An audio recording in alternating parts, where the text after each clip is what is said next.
चांद की दूधिया रोशनी में दूर दूर फैला हुआ रेगिस्तान दरिया के पानी जैसा नजर आता था। अपने बड़े भाई असद के पीछे चलता हुआ 26 साल का अबद आसमान के तारों को देखता हुआ किसी ख्याल में खोया हुआ था। उनके पास एक ऊंट था जो कि प्यासा था, इसलिए अभी उसकी सवारी नहीं की जा सकती थी। अगला पड़ाव अभी दूर था, जहां उन्हें ऊंट के लिए पानी और अपने लिए कुछ खाने को मिलता। दोनों आगे बढ़ ही रहे थे कि तभी बड़े भाई असद ने पीछे देखते हुए अबद से कहा, जरा जल्दी जल्दी पैर चला अबद, हमें सुबह होने से पहले शहर पहुंचना है। वैसे भी ये रास्ता खतरनाक है, मालिक ने इस रास्ते आने को मना किया था। रेगिस्तान का जो रास्ता उन दोनों ने चुना था, उस रास्ते सिर्फ वही लोग सफर किया करते थे जो या तो जल्दबाजी में हो या फिर उन्हें उस रास्ते की सच्चाई न पता हो। कुछ तो था उन रास्तों पर जिससे ये दोनों अनजान थे। अपने बड़े भाई के पीछे चलते हुए अचानक अबद को एहसास हुआ जैसे कोई चीज रेंगती हुई उसके पीछे चल रही हो। अबद ने चौंकते हुए पीछे देखा। उसे एक मोटी सीधी लाइन नजर आई जो कि रेत में उभरी हुई थी। क्या हो सकता था वो? अबद डर गया। उसने फौरन अपने भाई को आवाज दी, भाईजान, यहां रेत में कुछ है। अबद की आवाज सुनकर असद ने रुकते हुए पीछे मुड़कर देखा। रेत में एक अजगर जितनी मोटी लाइन उन दोनों का काफी देर से पीछा कर रही थी। उसे देखकर अबद ने कहा, अरे कुछ नहीं है, तेज हवा के चलते ऐसी लकीरें रेत में पड़ना आम बात है। तू बस जल्दी जल्दी चलता रहे, बाकी चीजों पर ध्यान मत दे। हा?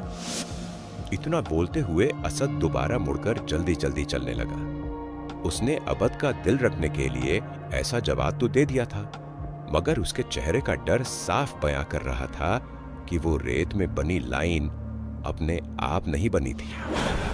दोनों भाई रेत में जल्दी जल्दी चलने की कोशिश कर रहे थे।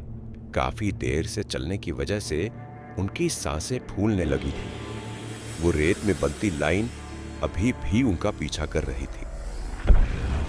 दोनों आगे बढ़ ही रहे थे कि तभी एक तेज रेत का तूफान उठा। हवा में चारों तरफ रेत फैल गई। ऐसे में आगे कुछ भी देख पाना मुश्किल था।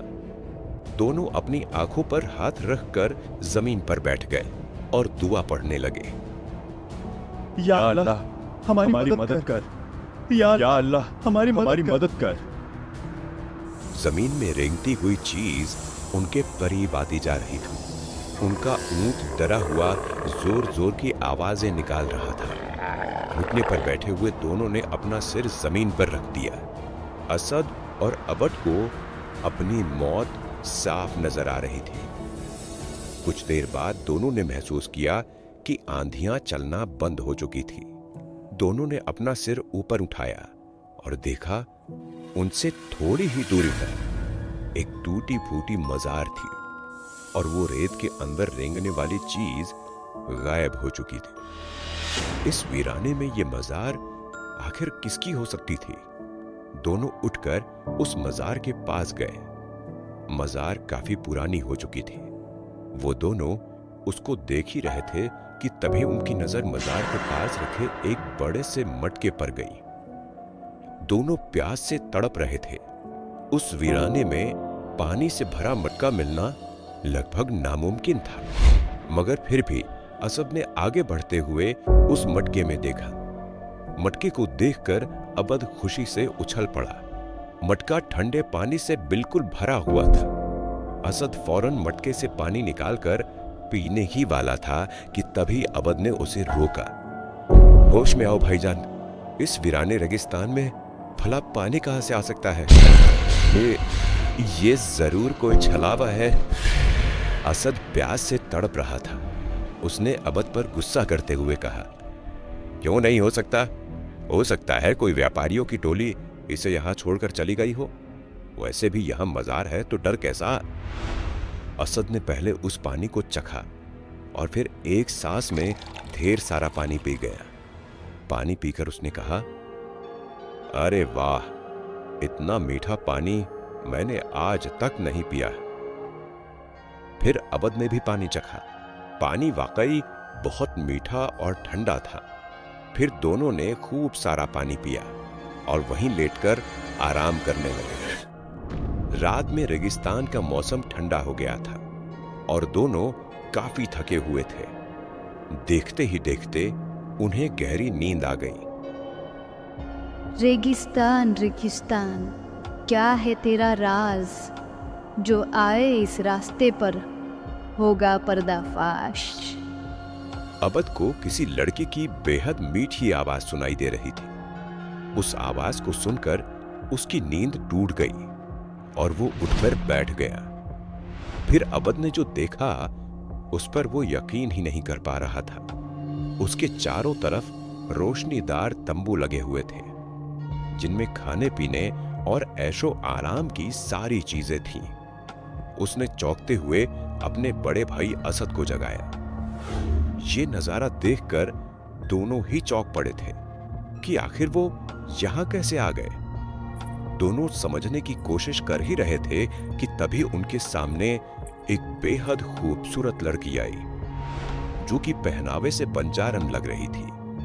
खुले बाल, नीली आंखें, वो बला सी खूबसूरत थी। उसके बदन से भीनी भीनी जैस्मीन के इत्र की खुशबू आ रही थी। दोनों उसे देखते ही रह गए। फिर उस लड़की ने इन दोनों से कहा, आप दोनों यही सोच रहे हो ना कि आप यहाँ कैसे आए? मैं लेकर आई हूँ आपको यहाँ। मेरा नाम हादिया मस्तानी है और मैं बंजारों की एक टुकड़ी से हूँ। मेरे साथी आगे चले गए और आप दोनों के लिए मैं यहाँ रुक गई। चलिए, गर्मा गर्म खाना और ठंडी शराब आपका इंतज़ार कर रही है। असद उस लड़की की बातों में बिल्कुल खो गया था। वो झटपट उठकर उसके साथ चलने लगा, जबकि अबद उसे रोकना चाहता था। उसे कुछ गड़बड़ लग रही थी, मगर फिर भी वो असद को नहीं रोक सका और उसके पीछे पीछे चलने लगा। तंबू में पहुंचकर उन दोनों ने देखा वहां खाने पीने की सारी चीजें थी। दोनों ने पेट भर खाना खाया और खूब शराब पी। उसके बाद असद ने उस लड़की से कहा, तुमसे खूबसूरत लड़की मैंने आज तक नहीं देखी। मैं तुमसे निकाह करना चाहता हूं। उसकी बातें सुनकर लड़की जोर से हंसी। क्या आप सच में मुझसे शादी करना चाहते हैं? मगर आप इसके बदले मुझे क्या देंगे? तुम जो मांगो मैं तुम्हें वो दे सकता हूं। लड़की के चेहरे पर अचानक से खामोशी तैर गई। उसने भारी आवाज में असद से कहा, तो फिर ठीक है, मैं तैयार हूं। बदले में मैं चाहती हूं भाई की जान ले ले। इतना सुनते ही अबद सकते में आ गया। ये कैसी बातें कर रही हो आप? तब तक असद ने उठकर पास रखी एक तलवार उठा ली और अबद को मारने के लिए बढ़ा। अबद पीछे मुड़कर भागने लगा। वो आगे आगे भाग रहा था और असद उसका पीछा कर रहा था। भागते हुए अबद सोच रहा था कि आखिर उसके भाई को क्या हो गया था। वो एक लड़की की खातिर उसकी जान कैसे ले सकता था? मगर वो समझ चुका था कि ये एक माया जाल था जिसमें उसका भाई फंस चुका था। उसे उस लड़की की हंसी और आवाज साफ सुनाई दे रही थी।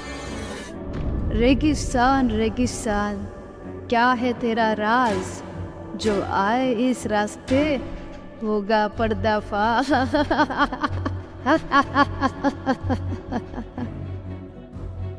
अबद घबराया हुआ भागा जा रहा था और उसके खून का प्यासा असद उसके पीछे लगा हुआ था। अचानक भागते भागते अबद जमीन पर गिर गया। तब तक असद उसके पास पहुंच चुका था। उसने अबद की जान लेने के लिए तलवार ऊपर उठाई। अबद समझ चुका था कि अब उसकी मौत पक्की है, मगर असद जब तक उस पर वार कर पाता, अचानक उसके पीठ में किसी ने खंजर घोंप दिया। अबद चौंक पड़ा था कि आखिर असद के पीठ में छुरा किसने मारा। उसने देखा ये वही लड़की थी। उस लड़की ने हंसते हुए कहा, इंसानी फितरत, तुम सब एक जैसे हो, लालच में अंधे। तुम्हारा भाई लालच में अंधा हो चुका था, इसलिए उसका मरना तय था। मगर तुम अलग हो, मैं तुम्हें अपने साथ ले जाऊंगी। इतना बोलते हुए वो लड़की एक बड़े से सांप में बदल गई और अबद जब तक कुछ समझ पाता उसने उसे लपेट लिया और रेत के अंदर खींच ले गई। आखिरी वक्त तक अबद अधमरी हालत में जोर जोर से चीखता रहा, नहीं नहीं, छोड़ दो मुझे, छोड़ दो। अबद की एक तीखी चीख उस वीराने रेगिस्तान में गूंज गई। इस घटना के लगभग 40 साल बाद उस रेगिस्तान से काफी दूर छोटे से गांव में एक बूढ़ा आदमी बैठा हुआ हुक्का पी रहा था। उसके पास 24 साल का एक लड़का बैठा हुआ था। उसने बूढ़े आदमी से पूछा, बाबा, क्या आपने सच में उस नागिन को देखा था जो बंजारन का रूप बनाकर लोगों को अपने तिलिस्म में फंसा लेती है? हाँ बेटा, मैंने देखा है उसे। आज से लगभग 40 साल पहले मैं और मेरा भाई अबद मक्का शहर में एक सेठ के यहां काम करते थे। हमें दूसरे शहर से कुछ सामान लाना था। हमने जल्दबाजी में रेगिस्तान का वो रास्ता चुना जो उस मनहूस के पास ले जाता था। उस रात उस नागिन ने मेरा सब कुछ छीन लिया। उसका दिया हुआ जख्म आज भी मेरे पीठ पर है। उस रात जख्मी होने के बावजूद असद जिंदा बच गया था। उस पर बंजारों की एक टोली की नजर पड़ गई थी।